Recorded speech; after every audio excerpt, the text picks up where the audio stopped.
speaking about the house, like, you know. Yes. Princess, good morning. Good morning. That's me. Good morning. Good morning. How are you? So demure. Thank you. It's fine. I'm in wonderful company as always, isn't it? Wonderful examples you're all setting. Good morning to you all, and good morning to the viewers. Let me tell you what's happening around the world. Now, US President Donald Trump has once again declared that Christians in Nigeria and indeed around the world are facing an existential threat and has vowed to save them. Let's listen to what he had to say.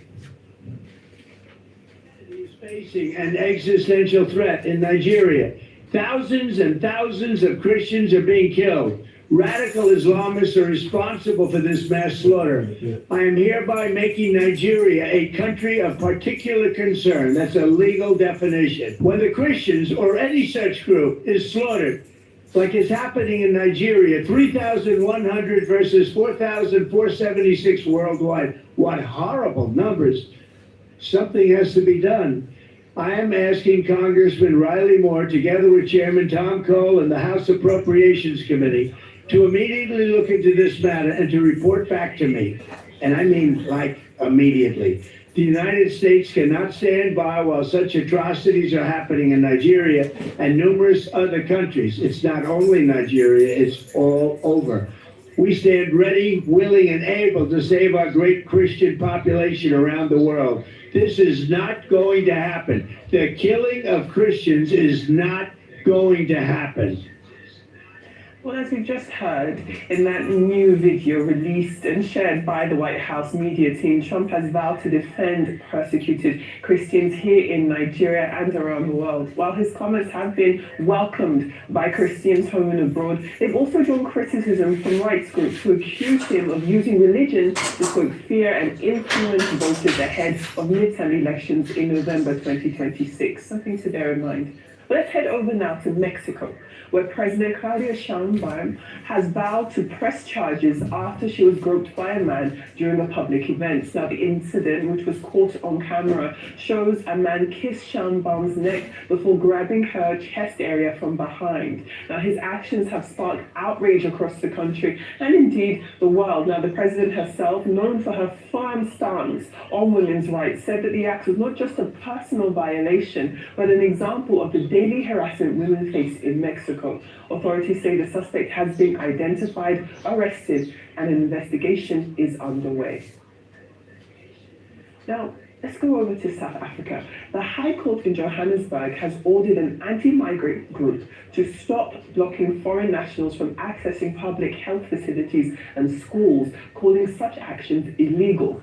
Now, Operation Ludula has been picketing hospitals and clinics in Gauteng and KwaZulu-Natal provinces, checking identity cards and stopping anyone who is not South African from entering. This harassment has also been extended to schools. Now, migrants represent some 4% of South Africa's population. That's around 2.4 million people, most of them from Lesotho, Zimbabwe, and Mozambique. Now, xenophobia does remain an issue in South Africa, which has been accompanied by occasional outbursts of deadly violence, and anti-migrant sentiment has continued to become a key political talking point. But before I come over to my wonderful colleagues for their thoughts, let's take a look at our newspaper headlines from Nigeria and indeed the world.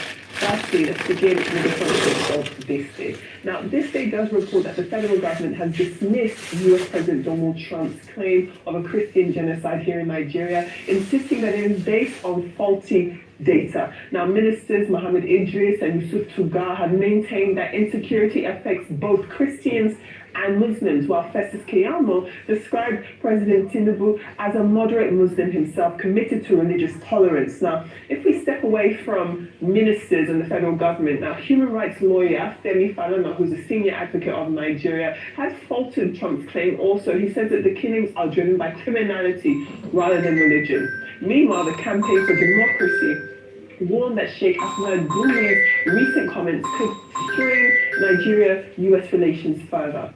A lot to discuss there. Let's take a look at the New Telegraph this morning. And the New Telegraph does lead with the federal government's claim that foreign lobbyists are responsible for fueling these claims. That's what the federal government has to say, still on this message about targeting killings and accusations of Christian persecution in Nigeria. Again, the Information Minister, Mohammed Idris, has dismissed these claims, calling it misleading, and saying that insecurity affects all Nigerians. We have Minister Dele Alake, who is the Minister of Solid Minerals. He accused opposition figures of fueling this crisis in order to discredit the Tinubu administration. That is the lead story of the New Telegraph. Moving over to the Punch, and we widen out the conversation. Just this story here caught our eye. We've got Wole Soyinka saying that he himself predicted that there would be a mass revocation of US visas and green cards. That's following the withdrawal of his own visa by the US government. Now, in an interview he did with BBC Pidgin, he talks about how he foresaw these actions under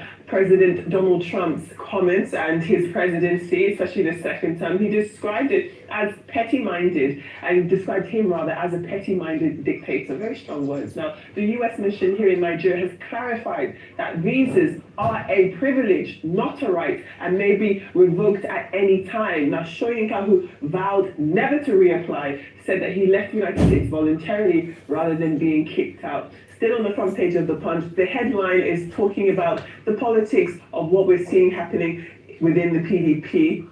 They're calling it a power showdown. Wike Block is defiant as PDP Board of Trustees insists on a convention. That is what we're seeing here. And this is despite, of course, the directive for it to proceed. The PDP's secretariat remains sealed. Both factions continue to lay claims to the party's leadership. A whole lot of hullabaloo going on there. Let's move over to the Daily Independent. Now, the Daily Independent reports that Nigeria lost $300 billion to crude oil theft by the Senate. It's a story that we took across different papers yesterday, but of course it's still gathering steam. Plans about phasing out petrol cars and considering electric vehicle bill is something that's also being discussed within the upper echelons of our legal system. So we'll have to see what goes on there. But again, this investigation was led by Senator Ned Walker, and the committee did blame poor regulation and weak monitoring and called for tighter enforcement and new security technology to combat crude oil theft. Moving on to The Guardian this morning, The Guardian just called for a referendum in Nigeria's constitution. Now, calls for such a referendum are definitely gaining momentum. That's as legal experts, civil society groups, and regional bodies are demanding more people-driven charters. Now, senior lawyers describe the absence of a referendum clause as a major flaw, while groups like Afenifere, PANDEF, and Horua are faulting lawmakers for blocking its own inclusion.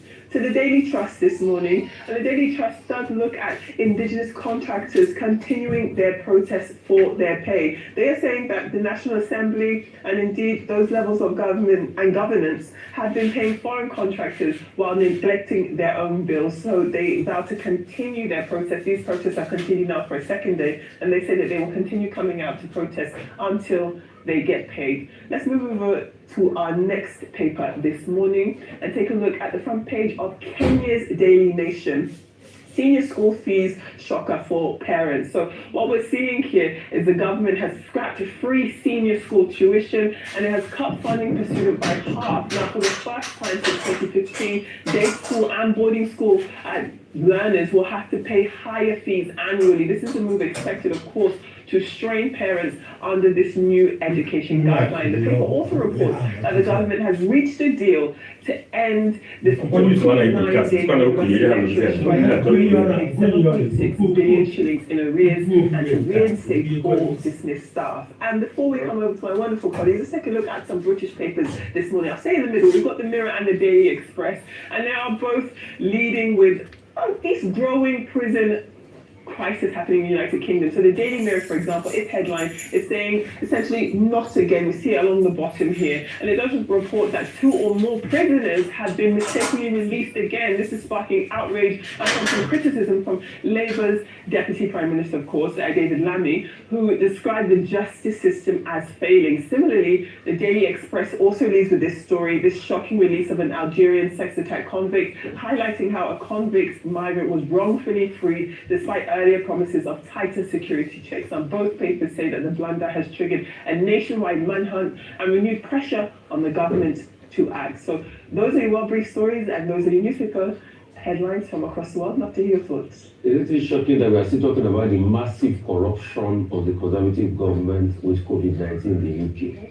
Yes, absolutely. A company owned by some of those. You know, in the UK too, the corruption is just so annoying. Boris Johnson pretty much gave his friends and donors free PPE contracts here and there. A lot of them didn't even bring PPE. It's a monumental scale corruption. And you can see some of the companies, they couldn't even pay their taxes when they folded up. 39 million, 40 million pounds owing the government in taxes because of the corruption by Boris Johnson. Let me quickly go to Trump talking again. See, we have said this thing. My point is clear on this. We don't need Trump to come and tell us what we already know. As I was speaking on the air, somebody sent me another article of the person is a rice farmer. He wrote that article way back 2019. The article was written way back 2019 of all these problems that we're having today, the killings. But government never solved it. So it's a carry on, and we should be careful. All we're just saying is end the killings. That's the thing. I'm happy Colonel Shoigbon is taking that case up with that man. No, you cannot go and group a woman and tell the president, because that's the kind of nonsensical mindset some men have. You see a woman and all the thing you think of is sex, grouping. No, you can't even see a woman as a precious material put there by God. You can't see a woman as a co-equal and accountable for success and development. So it's a mindset thing. And that's why you see some men in India, they go out, they rape women and some other parts of the world. So I'm very happy if you take up charge. This is going to be the first of its kind. They should not beg how the man must go to jail. The man that did that must go to jail. That's just it. You can't live in an insane society and leave the floor. The man was very intentional. Mexico is a country that has ingrained is it machismo? Yes. And ingrained chauvinism, whereby women are seen to be, they have the right to accost a woman, to touch a woman without permission, because you're a man and it's a woman. And it's there. In fact, femicide is a big issue in Mexico, whereby 98% of murders motivated by, against women have been unsolved. There's no consequence of that. And so it was a big statement to say that you're a woman, I can just hit you here and there. Not how many men have been groped in public like that, and I think that is addressing the core issue. The fact that she's the first female president of Mexico is a big statement on its own, that women have now gotten a place on the table in Mexico. But beyond that, it's even to challenge the mindsets of men themselves to see that it's not okay. You cannot speak, talk, or hit a woman anyhow because you feel that, oh, I have your type at home, as you often say, as we say. And I'm glad that she's pressing charges, and you can begin to see when the woman is in power, if the president can be handled in this manner, you can imagine what other women in Mexico are facing. And we see it in other parts of the world. It's not just Mexico. So I'm hoping that we'll make an example of this man and that we'll begin to take things very seriously. Now, beyond that, let me go to the Nigerian situation, and I want to just appeal again to different government functionaries, agencies, leaders, to have a coordinated communication approach. Enough of granting interviews where you're stoking the fire rumor, because once you begin to speak out of turn and point fingers and say it's the media, it's opposition, or you politicize it, you're making the matter worse rather than trying to find a solution. We should be solution driven right now. What can we do to get ourselves out of this mess? And even most importantly, what can we do to secure the lives of Nigerians who have been crying out for many years? Indeed, this administration inherited the problem. It didn't start under the Tinubu administration, but it was not contained under this administration. And successive governments or previous governments have come up on the campaign of, we're going to fix insecurity. That is how Buhari got into power. He was saying that he had said that the Jonathan administration did not handle Boko Haram adequately, and he was coming as a former general. Nigerians expected that he was going to come in and decimate the terrorists. It didn't happen in 8 years. In fact, if anything, they got more emboldened, more brazen, and you'd even see them making videos of their atrocities. And so what the Tinubu government should do now is, while I'm trying to save face and point blames, let the Minister of Information, who has spoken quite well in that press conference, continue to lead the conversation, and let every other person keep quiet and continue to push religious tolerance, religious harmony, push the fact that in Nigeria, protected by law, guaranteed by the Constitution, religious freedom, and demonstrate very clearly to Nigerians first and then the international world, what the government is doing to promote religious freedom and to promote the lives and properties of both Christians, Muslims, and every other Nigerian, living here. I think that's the most important and powerful message we should be saying here. No more rhetorics, enough politicizing of lives and properties and insecurity in Nigeria. Let's get to work and let Nigerians see the evidence of that work.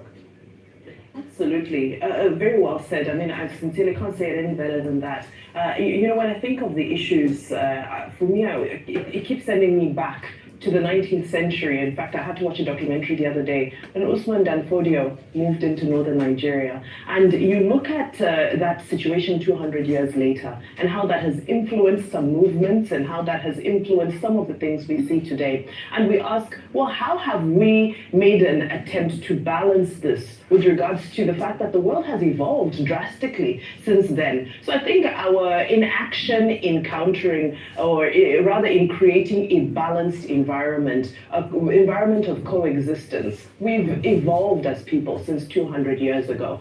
So I always, go back to that example of Usman Dan Fodio and how that jihad came into northern Nigeria.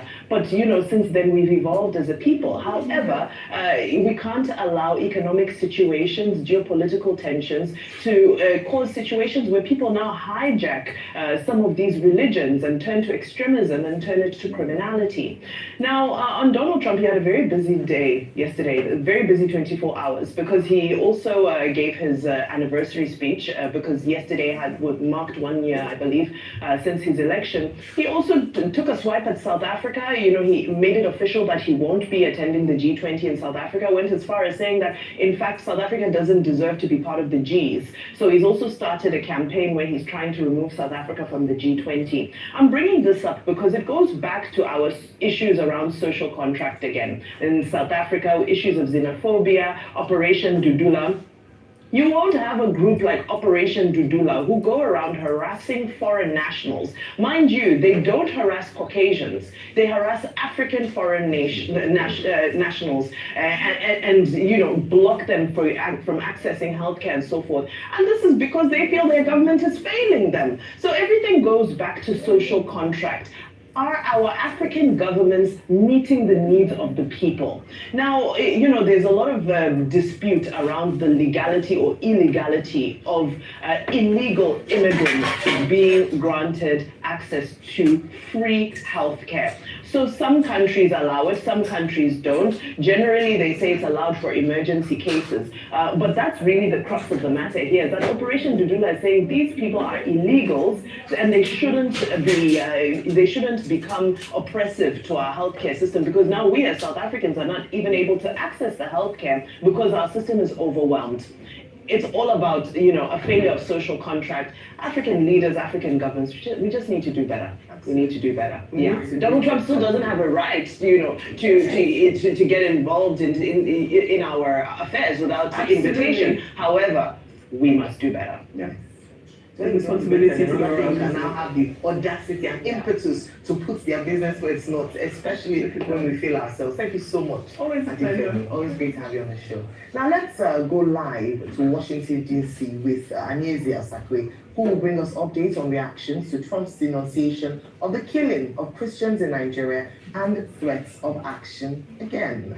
Good morning, Anyeze. Good morning. Good morning. Excellent. So, Anyeze, we now have another formal video statement from President Trump where he denounces the killing of Christians in Nigeria and threatens action again.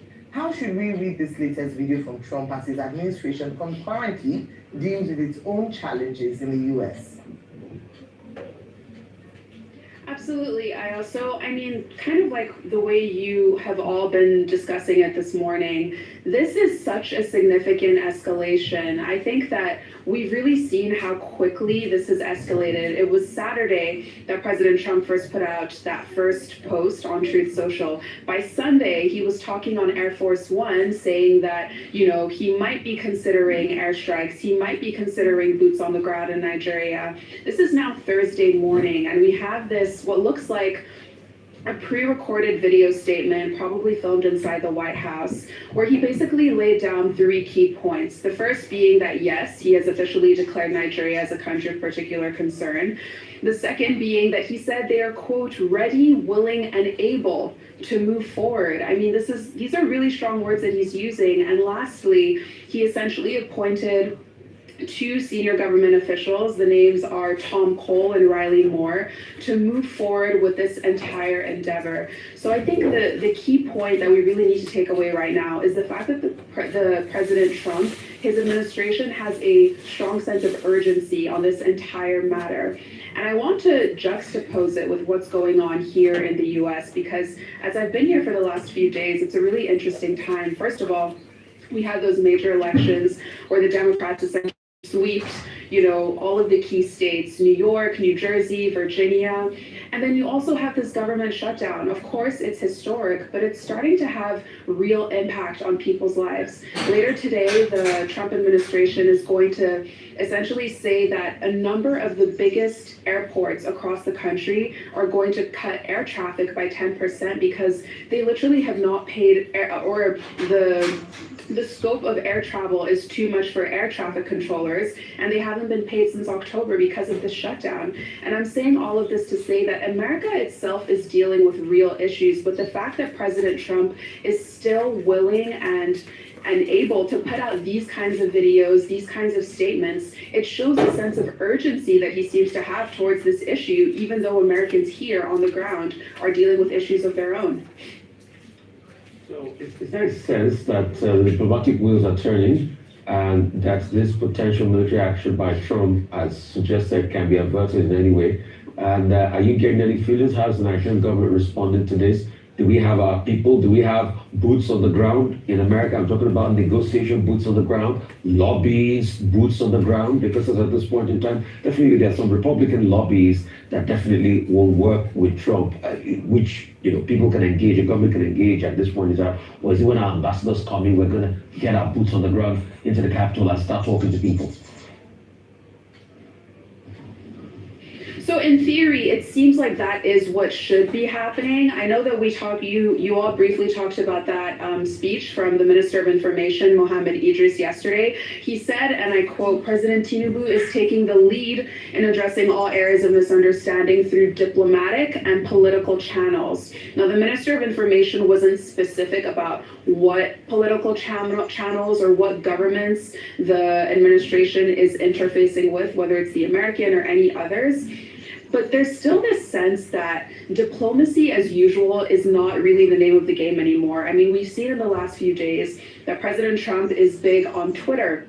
He's big on Truth Social, as well as, Senators Ted Cruz. They're posting videos, they're, retweeting one another, replying to one another's tweets. This is not the diplomacy that, closed door meetings, people kind of speaking behind closed doors and just interfacing on a one-to-one personal basis. This is the age of social media. And I think that, we also saw that one tweet from the Minister of Aviation, Festus Keyamo, where he wrote this open letter to President Trump.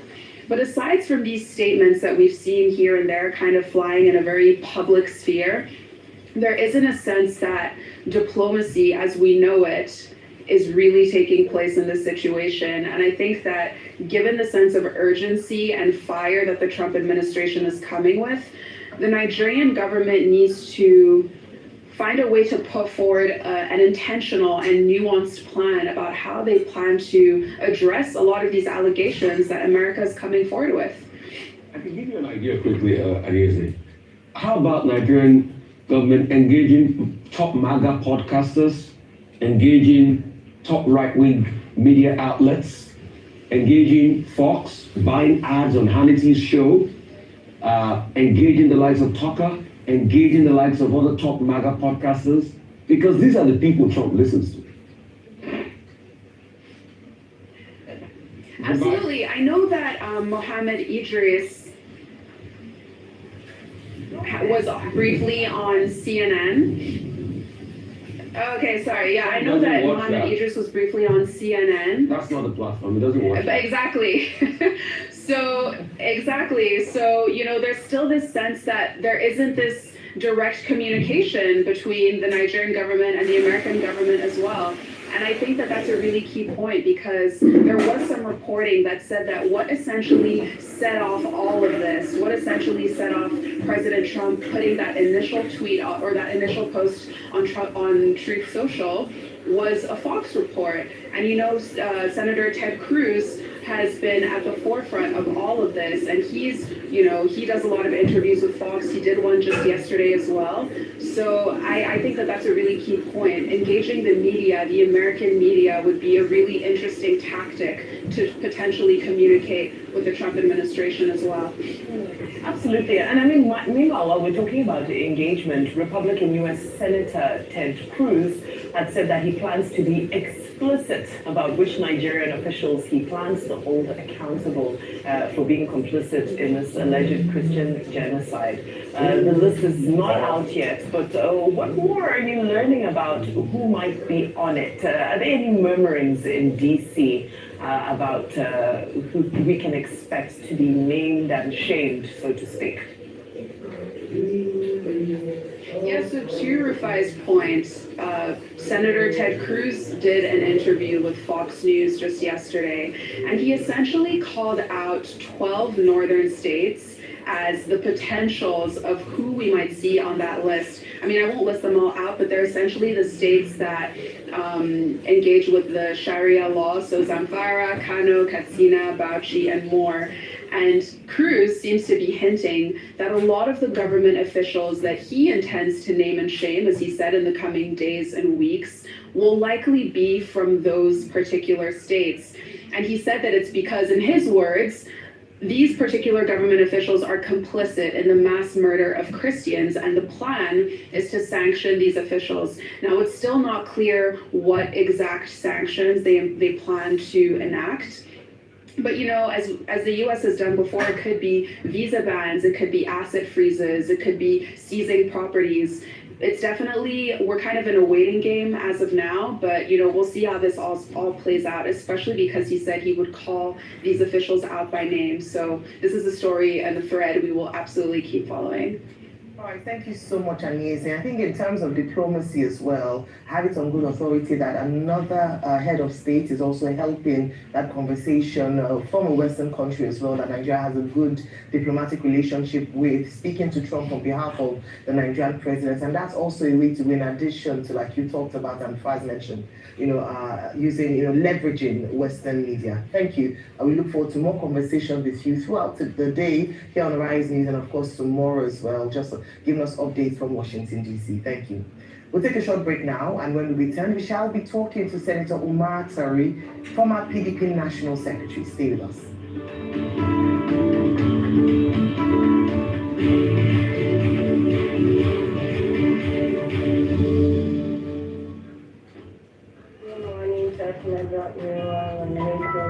Starting and growing a business can be tough. David, Especially with insufficient funds. this business is becoming too expensive. My children need to start feeding me. I know these figures are not smart. At Access Bank, we love SMEs, from business loans to flexible cost savings account. We've got the solutions to help your business thrive. With our Diamond Business Advantage account, you can easily access financial support, business tools for growth, business loans, and opportunities to meet and interact with other business owners. Dream big and elevate your business to the next level.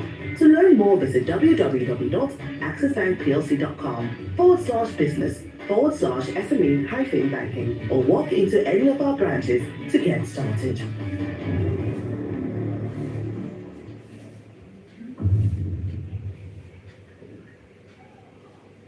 The community of persons with disabilities is set to participate in the 2025 Anambra governorship election and beyond. The Independent National Electoral Commission, INEC, in partnership with TAF Africa, is ready to drive inclusion of persons with disabilities in the electoral process.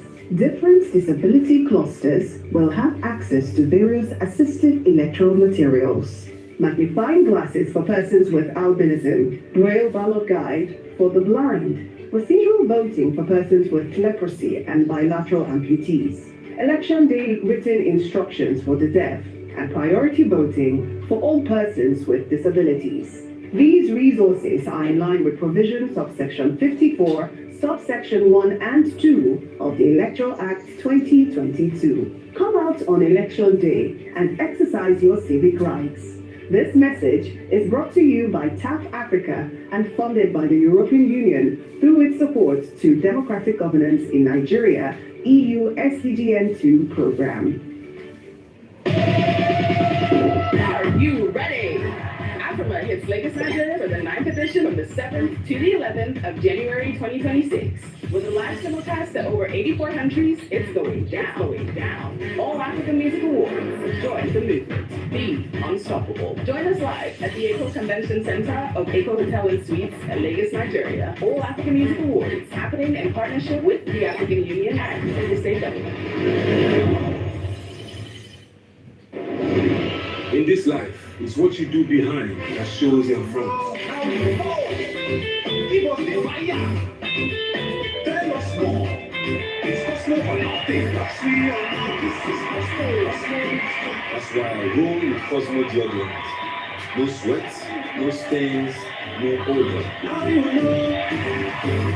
Cosmo Roll-On Whitening Deodorant. All day freshness, 7 days a week from GVS Cosmetics. Compliance professionals, don't miss Africa's premier compliance event. Afrexim Bank, in partnership with the National Bank of Rwanda and Rwanda Bankers Association, presents the Compliance Forum 2025, taking place this coming 12th to 14th November in Kigali, Rwanda. Registration is now open. Join your contemporaries to deliberate on the theme, Embracing AI to Promote and Secure Trade through a Modern AML, CFT, and CPF Compliance Framework. Explore how AI is changing compliance and impacting on trade.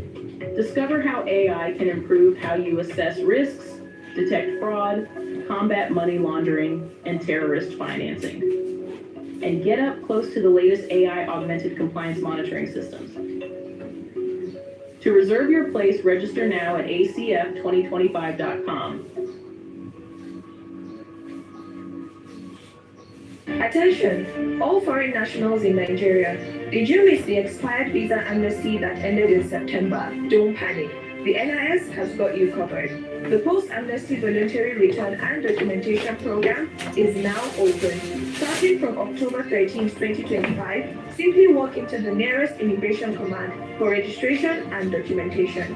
You will be treated with fairness and in accordance with the laws embedded in Nigeria Immigration Act 2050. Remember, failure to report could lead to arrest, detention, and a long-term entry ban. Individuals, companies, and organizations are also reminded that harboring of irregular migrants is a serious offense under Nigeria's immigration laws. Stop such acts now to avoid prosecution. Make the right choice today. Come forward, sort your papers, and stay on the right side of the law. Stay compliant, stay legal. This message is from the Nigeria Immigration Service. When the trust of a nation is tested, when Christians echo louder than victory songs, one gathering